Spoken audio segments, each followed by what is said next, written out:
امك عايزه اسالك سؤال. اسألي. هتعرفي تفتحي البيت؟ طبعا. حلوه طبعا الواثقه دي. طمنتيني. طب قولي لي كده يعني ازاي؟ بالمفتاح، انا معايا نسخة.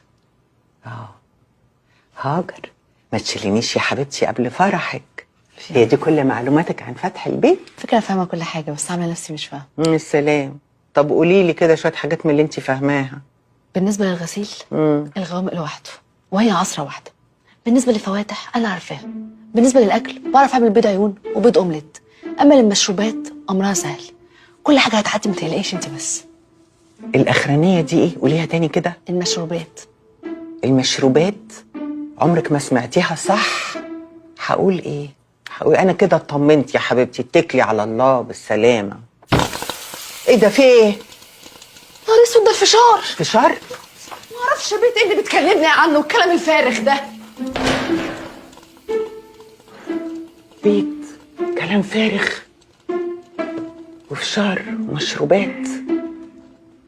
للأسف مش هقدر استغل اوضتها لانها هترجع.